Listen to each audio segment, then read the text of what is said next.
Itu kuda dari dulu ditunggangi nggak masalah kok, gajah jadi masalah gitu.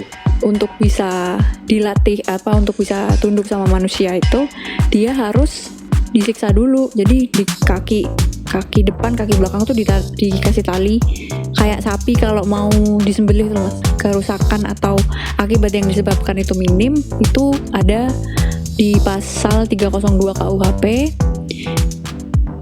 maksimal 3 bulan penjara. Halo Sobat Raja Kerja, ketemu lagi dengan saya Ahmad di Bicara Hukum. Dan kali ini kita akan bicara soal hak asasi hewan atau animal welfare, kesejahteraan hewan yang lebih tepatnya ya.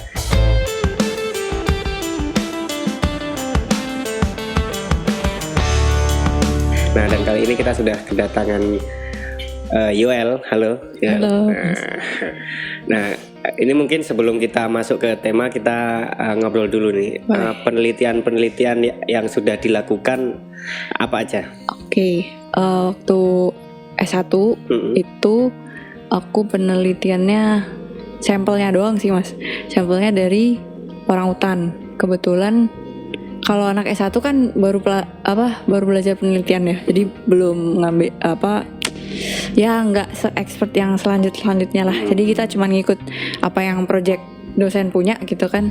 Pas itu emang minatnya kan di satwa liar. Nah yaudah, terus kebetulan ada sampel dari satwa liar, meskipun waktu itu bukan satwa yang aku favoritin banget sih, tapi akhirnya malah belajar di situ. Mana itu sampel feses orangutan. Oh, sampel feses orangutan itu diteliti apanya? Waktu itu kasus diare sih, diare di salah satu penangkaran yang ada di Jogja sama sanctuary yang ada di Kalimantan. Itu memang datang ke sana? Dikirim. Oh, dikirim. Sana, Oke. Terus selanjutnya sekolah lanjut itu proposnya sebetulnya satuannya gajah sama atau badak. Tapi karena tetap ya harus ikut project atau fundingnya itu ke arah mana, akhirnya ke salah satu ke ancestor sapi yaitu banteng. Oke, ke banteng ya. Nah, itu neliti apanya? Reproduksi jantan. Oke. Nah, kita coba masuk nih. Jadi ada banyak isu yang kemudian menjadi concern teman-teman kita pencinta hewan ya, termasuk misalnya Animal Friends Jogja gitu. Dulu ada, ini kita flashback dulu ada gajah tunggang di Borobudur yang sempat kontroversial gitu.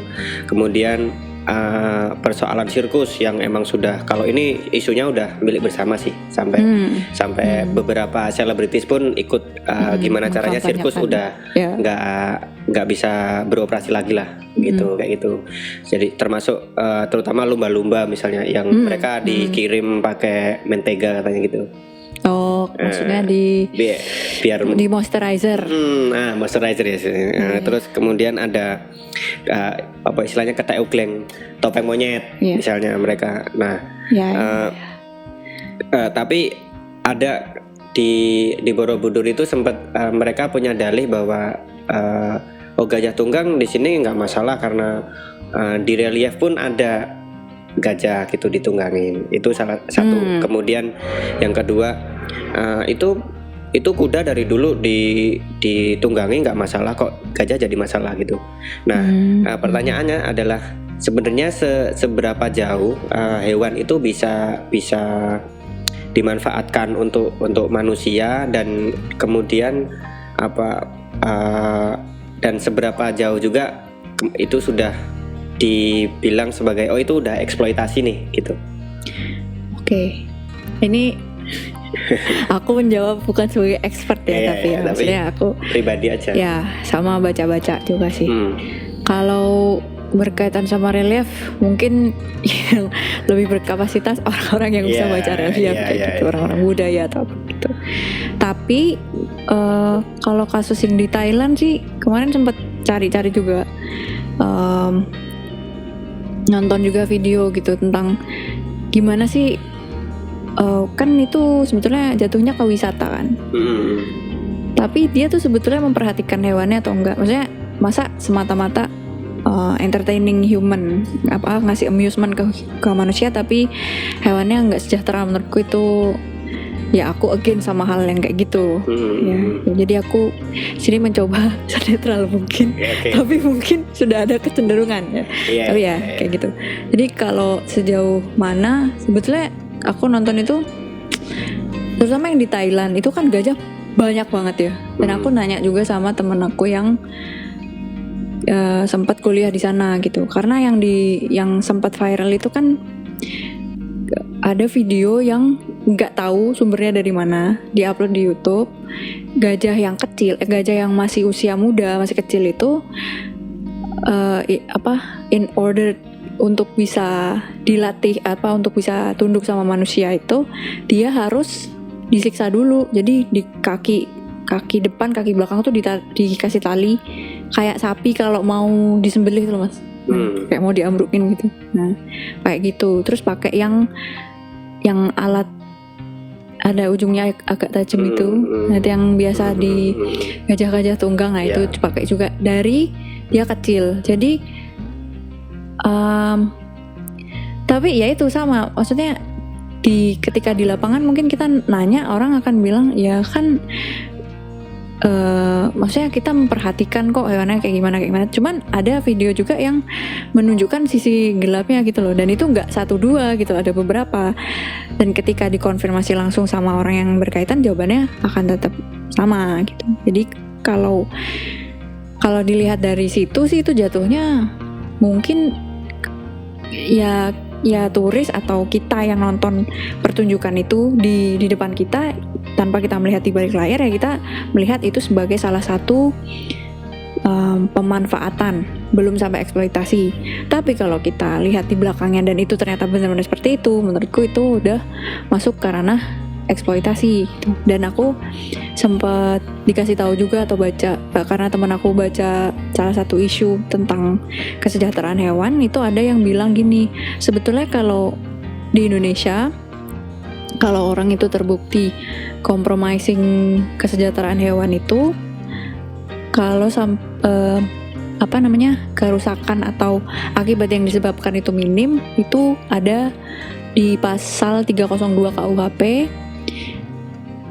maksimal 3 bulan penjara kalau nggak salah. Tapi kalau sampai luka bakar parah, terus sampai menimbulkan kecacatan, sampai kematian gitu, maksudnya yang lebih parah, itu maksimal 9 bulan.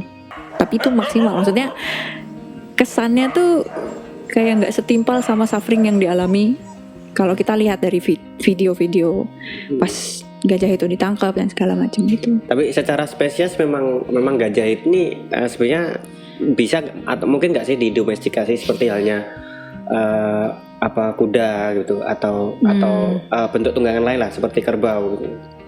Kebetulan aku belum menemukan artikel yang khusus sejak kapan dia, berapa ribu tahun yang lalu dia first encounter sama manusia sampai bisa jadi teman manusia gitu. Kalau misalnya di relief itu ada, berarti di zaman purbakala itu mungkin ada interaksi kayak gitu. Sama kayak anjing yang sekarang ada kan, itu Canis lupus familiaris ya kalau nggak salah. Tapi kalau yang pokoknya itu turunan dari anjing-anjing liar kan. Maksudnya zaman dulu kayak film Alpha itu yang anjing. Nah itu kan dari serigala dulu tuh Mas, dari anjing-anjing liar terus interaksi sama manusia, tapi itu tahapnya tuh nggak dalam waktu 1-2 tahun gitu loh. Itu beratus-ratus tahun ya. Iya. Ada proses evolusi. Iya betul. Yang kemudian istilahnya alam tuh punya kehendak untuk memilih bisa berdampingan dengan manusia gitu. Manusia yang memilih. Oke. Iya. Dan ya tapi kan ada kayak alam juga ini bisa menolak lah. Artinya ada banyak spesies, ada beberapa spesies yang kemudian berusaha didomestikasi ternyata gagal gitu. Dan artinya akhirnya kan untuk mendomestikan itu dalam tanda kutip mau nggak mau disiksa. Seperti yang terjadi di beberapa spesies gitu. Jatuhnya kayak enslaving ya, memperbudakan. Perbudakan, eksploitasi. Iya. Tapi kemudian kalau kita biar nggak ini nih, biar nggak standar ganda nih. Kalau kita bicara bandingin gajah tunggang dengan kuda. Kenapa kemudian kuda itu masih bisa secara spesies untuk didomestikan dan dimanfaatkan gitu? Karena kalau aku baca-baca itu, kuda itu kan sudah masuk kategori farm animals. Dia bisa proses domestikasi sampai dengan kuda yang ada sekarang, yang kita jadikan pet, yang jadikan kuda tunggang peliharaan itu sama halnya kayak anjing, kucing rumahan, kucing oren kayak gitu, sama hewan-hewan lain yang istilahnya tuh bukan dia lahir ceprot di alam terus kita latih, sekarang dia jadi pet kita, hewan peliharaan. Nah itu bedanya kuda sama gajah. Nah kalau yang gajah itu kan dia lahir nih di alam liar gitu kan. Kebetulan habitatnya itu bersinggungan sama manusia. Terus ada kebutuhan manusia atau ya nggak tahu, justifikasinya macam-macam sih gitu. Aku nggak bisa menyalahkan gitu kan, karena ada yang memang awalnya hidup berdampingan sama mereka dan mereka dimanfaatkan untuk bawa kayu dan segala macam di zaman itu, terus kemudian kan bisa digantikan dengan mesin dan segala macam. Itu ya kayak beda kasus gitu sih Mas. Jadi bedanya adalah si kuda itu merupakan hasil dari proses evolusi, domestikasi, seleksi dari manusia gitu. Misalnya manusia tuh pengen hewan tunggang yang dia jinak, dia diatur gampang. Di zaman purbakala dia pilih nih, oh ini kudanya nih kelihatannya nggak takut nih sama manusia, aku mau pelihara dia lah, aku mau rawat dia sampai dia beranak pinak, nanti dengan asumsi bahwa nanti keturunannya dia akan mewarisi sifat yang sama dengan indukannya gitu.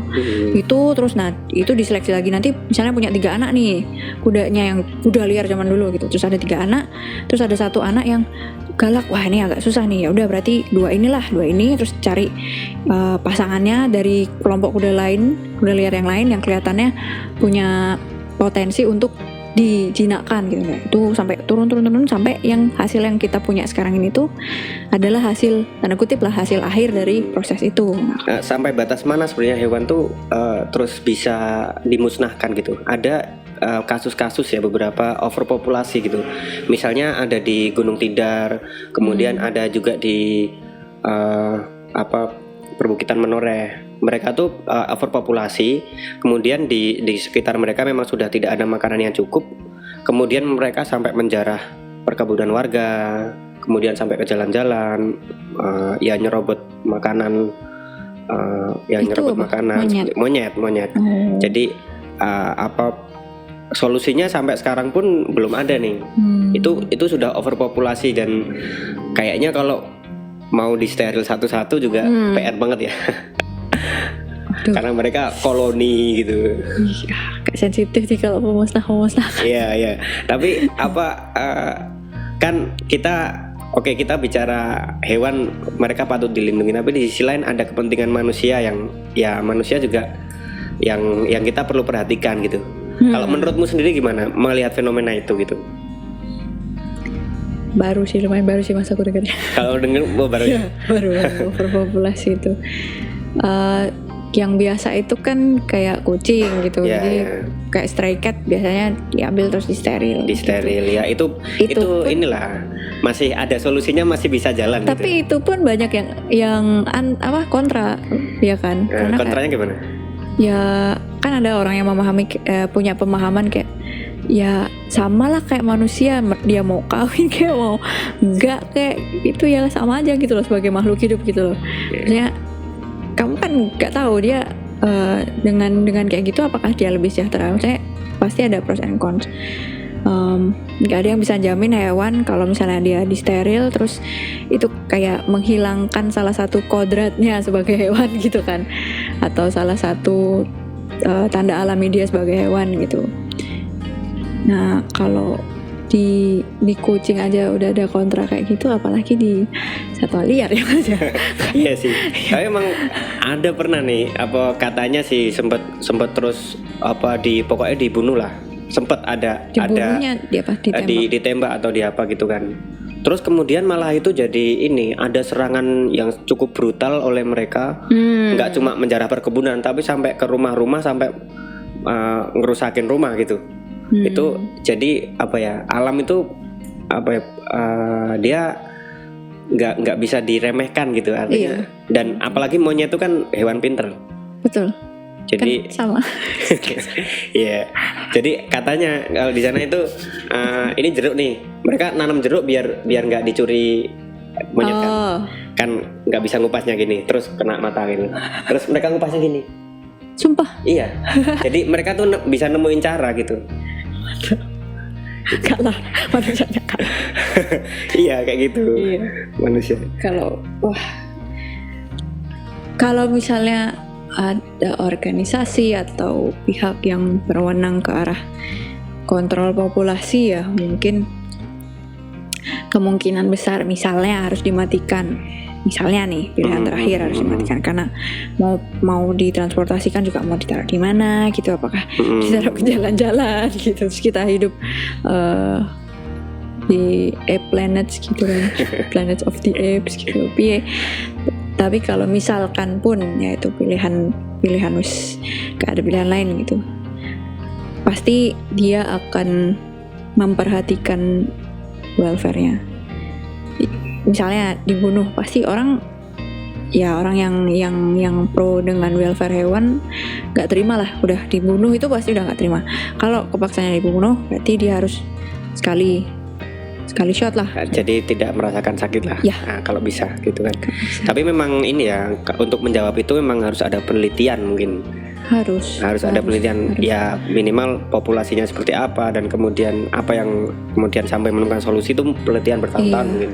Iya, soalnya kan sampai dia bisa menyerang manusia terus dikatakan overpopulasi itu gimana? Itu memang kalau penelitian soal overpopulasinya sudah ada. Dan memang itu kalau dilihat kan ada ya hitungan satu spesies itu bisa mendiami berapa meter persegi. Nah, itu. Seperti itu. Itu kira-kira sudah 3 sampai 4 kali dibanding ruang yang normal gitu. Kira-kira gambarannya dibanding gitu. Ruang yang normal. Tapi kalkulasi invasi manusia ke habitatnya mereka ada datanya? Ya beberapa kali sih kayak kejadian mereka sampai ke jalan-jalan, sampai ke hotel gitu-gitu. Nah, maksudnya kalau misalnya dibalik gitu, itu kan dikatakan overpopulasi. Nah, coba kita tanya monyetnya, kalian sebenarnya overpopulasi atau enggak? Dulu kami itu sebenarnya segitu. Nah, kan kita nggak tahu. Enggak, dulu kami ketika belum ada hotel-hotel ini, kami itu sampai hotel itu dulu rumah kami misalnya. Iya, tapi kan? Nah, ini juga kalau kita bicara mungkin Tawangmangu satu, kemudian dua kayak Menoreh dua, itu memang dulu hutan, oke. Tapi kalau yang anehnya yang di Gunung Tidar ini, dulu tuh dia gundul. Gunung Tidar tuh gundul dulu. Kemudian nggak tahu sejak kapan ada penanaman dan nggak tahu sejak kapan monyet ada di situ dan sekarang overpopulasi gitu. Bingung juga gitu. Atau ini nggak? Apakah Gunung Tidar itu jadi tempat pembuangan? Bisa jadi. Itu salah satu hipotesisnya orang yang melihara terus dibuang di situ terus reproduksi dan overpopulasi. Karena maksudnya itu bukan natural habitatnya mereka. Bukan. Gitu. Itu yang jadi kembali lagi siapa? Manusia juga ya. Oke.